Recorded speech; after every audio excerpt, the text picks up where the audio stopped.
Hola hermanos, que Dios les bendiga mucho este día. Quería compartir con ustedes un texto bíblico y una pequeña exhortación. Esta es San Juan, capítulo 5, verso 1, el paralítico de Bethesda. Este paralítico de Bethesda estaba 38 años postrados sin que nadie lo pudiera ayudar, pero su confianza no estaba en el verdadero Dios, sino su confianza estaba en un ángel, en un estanque, en unos fariseos y en unas personas que lo podían ayudar. Claro, este ángel bajaba y revolvía el agua. Entonces sanaban las personas que primero llegaban. Lamentablemente esto se prestaba como un filtro de selección, ya que los que podían ir eran los que tenían mejores medios o que estaban más sanos o menos enfermos. Este hombre no tenía opción ni oportunidad ni salvación, la cual provocó la compasión de Jesús. Jesús fue a donde él y le dijo: ¿quieres ser sano? Y este hombre le dijo: a la verdad no hay nadie que me meta al estanque. Cuando yo voy, otros van primero que yo. Entonces Jesús dijo: toma tu lecho y vete. Ni siquiera le dijo: oye, pero si yo soy el que te sano, yo soy el que sana, por algo te pregunto. No, no le dijo eso porque el hombre estaba muy cerrado, ensimismado en eso, de que alguien tenía que meterlo en el estanque. Entonces tomó su lecho y se fue. El problema es que ni siquiera le dijo, se devolvió como el leproso que fue sanado y le dio las gracias, nada. Fue primero al sacerdote a mostrarle que él estaba bien y que fue sanado, que Dios lo sanó porque él se portó bien y que era bueno y que no era como decían. Porque ustedes saben cómo es la gente cuando alguien se enferma. Sobre todo cuando es cristiano, dicen: este porque algo tiene que haber hecho, es un pecador. Entonces hay mucho prejuicio. La gente, en vez de decir, hay que ver, hay que orar por él o ver qué necesita o si lo podemos ayudar, pero la gente más bien tiene un perfil parecido a los que estaban en el escenario del Coliseo romano. Lamentablemente muchos cristianos están así, pero bueno, el asunto era ese: este hombre, importándole mucho el que dirán y mucho lo que les puedan decir a él, y confiando mucho en ciertas entidades y confiando también en los médicos, confiando en las personas y confiando en cualquier cosa. No se acordó, ni siquiera supo quién lo sanó, ni siquiera le preguntó nada, ni le dio ni la gracia. Los fariseos les preguntaron: ¿quién fue quien te sanó? Y él dijo: no sé, andaba por ahí, ya se fue. Y eso le trajo problemas a Jesús porque los hombres, los fariseos, se llenaron de rabia y de ira. ¿Por qué se llenaron de rabia y de ira contra Jesús? Porque Él era el verdadero sanador, autor de la vida.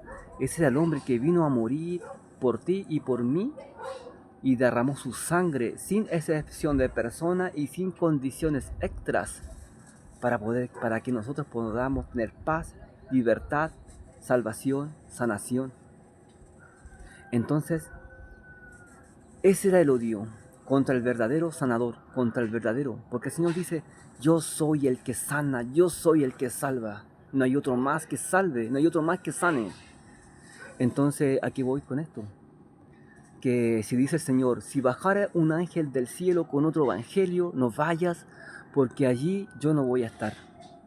Entonces, lo que hizo de repente este hombre es confiar en otro ser. Dice el Señor: si en el desierto dijeran helo aquí o helo allí, no vayas, porque allí tampoco voy a estar. Porque Dios, ¿dónde está? En los corazones. Dios te visita personalmente a ti, así como lo hizo con este paralítico en día de fiestas.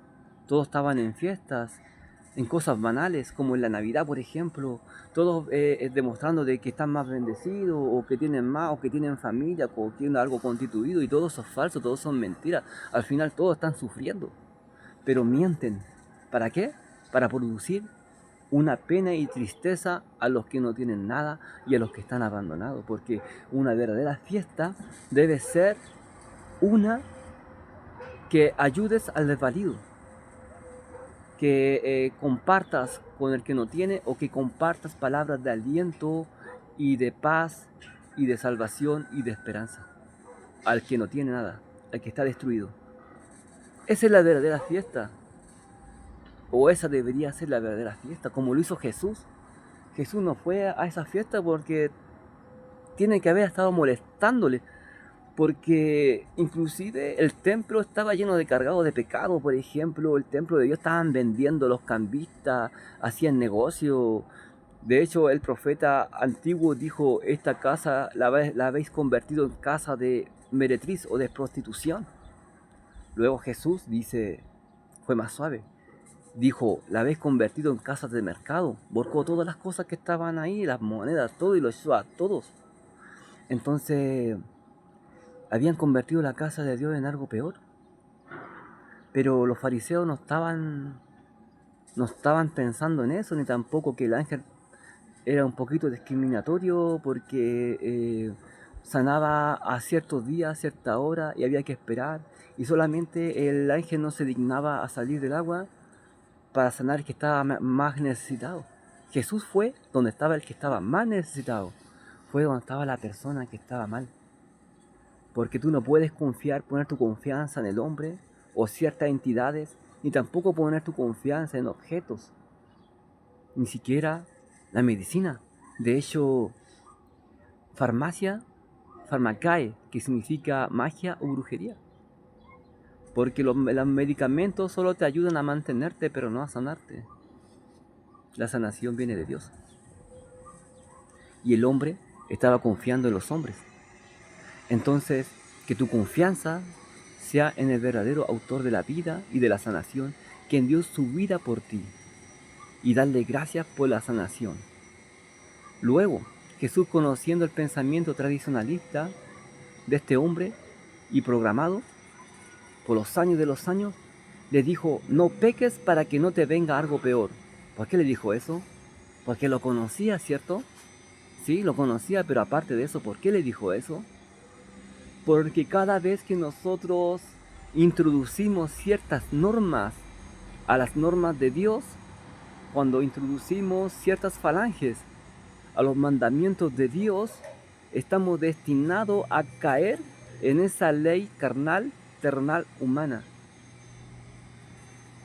Es por eso que nuestra confianza solamente sea en Dios. No manipulemos nada con normas ajenas a Dios, circunstancias o preceptos o sacrificios que Dios nos ha mandado, sino el sacrificios y las normas que Dios ha mandado. ¿Para qué? Para no caer en ciertos pecados a la larga. Por ley natural. Si te aferras y agregas una ley natural a las cosas de Dios, tarde o temprano vas a caer en un pecado. Por eso Dios le dijo, no peques más para que no te venga algo peor. Porque viendo de que este hombre no agradeció a Dios, que era la primera norma que tenía que haber hecho, el primer mandamiento de Dios, no lo hizo. Fue primeramente al sacerdote, a mostrarse a los hombres, para demostrar de que él estaba bien y que él era uno de ellos y que él era digno y que Dios lo sanó y que era merecedor y que él hacía lo correcto, para demostrarse y quedar bien ante los hombres. Pero fue peor, porque al final estaban persiguiendo a Jesús para destruirle, porque nadie se enojó con los cambistas, con los que desparramaban, los que vendían cosas en el templo de Dios, y tampoco nadie se enojó que porque el ángel sanaba el día sábado tampoco, sino se enojaron con Jesús. ¿Por qué? Porque era el verdadero sanador, era el verdadero salvador, porque Jesús era el verdadero Dios que vino a rescatar a la humanidad. Así que eso, que nuestra confianza solamente sea en Dios, que nuestra confianza solamente sea en el Señor Jesucristo, no en los hombres, no en las doctrinas que de repente introducen en los mandamientos de Dios, como que si fueran de Dios, y no lo son. Es por eso que los hombres a veces cuando predican dicen que Dios bendiga su palabra. Y la verdad, Dios es la palabra, es el espíritu de la palabra. Nosotros no podemos bendecir a la palabra porque la palabra nos bendice a nosotros. El principio era el verbo era con Dios y el verbo era Dios. Lo que quiere decir de que la palabra es Dios. ¿Cómo puedes bendecir a la palabra? ¿Cómo puedes bendecir tú a Dios? Porque Dios nos bendice, sí. Lo podemos bendecir como forma de agradecimiento, lo que debió haber hecho el paralítico de Bethesda. Dale gracias, Señor, te alabo, Señor, y te agradezco. Esa forma de bendición, sí, o de agradecimiento, pero bendecir a Dios bendecir la palabra de Dios, la que nos bendice y nos sana, es porque estamos poniendo otro espíritu, quizás un mandamiento un poco diferente que es parecido al ángel, unas ciertas normas que no eran totalmente de Dios, normas y preceptos con limitaciones. Es por eso que se dice muchas veces Dios bendiga su palabra, porque el hombre inconscientemente sabe que está influyendo en la palabra y tratando de torcer el brazo de Dios, poniendo un espíritu sobre otro espíritu, el espíritu de hombre sobre el espíritu de Dios. ¿Por qué? Porque Dios nos bendice a través de su palabra, Dios nos sana a través de su palabra, y Dios nos protege y nos ayuda el que hace milagro. Él es el que hace milagro, porque es el único, fue el único. Ni un ángel vino a morir por ti, ni un hombre vino a morir por ti para que tú confíes en Él. Los médicos hacen dinero contigo. Los médicos te mantienen la salud, te operan, te extirpan y te dan remedios que no te sanan, ni siquiera te dan soluciones totalmente concretas. Solamente te mantienen con pastillas. ¿Cuántas veces yo he visto personas, inclusive yo mismo, hemos sanado porque hemos cambiado de hábito?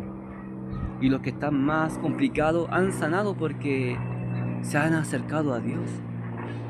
Porque Dios muestra el camino. Dios muestra la verdad y la vida. Porque Dios es el único que sana. Confía en Él. Llénate de su paz y de su gozo. Desata las cadenas que te atan. Que Dios rompa las cadenas y pudre todo yugo que ata o que nos ata en este momento. Y que esta oración que vamos a iniciar sea para bendición. Padre amado, Dios poderoso, bendice a cada uno de nosotros, Señor. Que esta oración sea de bendición para nosotros, Señor. Y que esta palabra sea de provecho para nosotros, Señor. Y que nos ayude y nos protege y nos guarde todo mal, Señor. De toda falsa doctrina. Si viniera un ángel del cielo, Señor, que no seamos, Señor, en pos de Él. Y que alguien diga, aquí en el desierto o allá o en un estanque, no vayamos en pos de Él, sino en ti. En pos de ti, Señor, porque tú eres el único Salvador. Señor, sana a cada persona. Señor, sana, Dios mío, al que tiene problemas, Señor. Libéralo, Señor, líbralo del mal, Señor. Padre Santo, tú eres un Dios de lo imposible. Ayuda a sus familiares, Dios mío. Ayuda, Señor, a su familia, Padre Santo. También, Señor, ayuda, Dios mío, a cada persona, Señor, y bendícela, Señor. Porque, Señor, es poderoso. Tú eres un Dios de amor y de misericordia. Te damos gracias, Señor, porque tú eres bueno, Señor, porque tú eres santo, Señor. Porque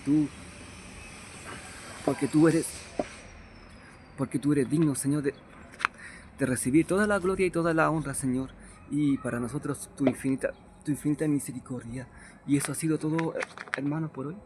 Y que reciben todas las bendiciones, porque Dios vino a bendecir y a levantar a cada uno de nosotros y a ayudarnos y a protegernos. Estos gatitos son pesaditos, encima vienen para acá donde mí. Pero bueno, que nada entorpezca esto ya.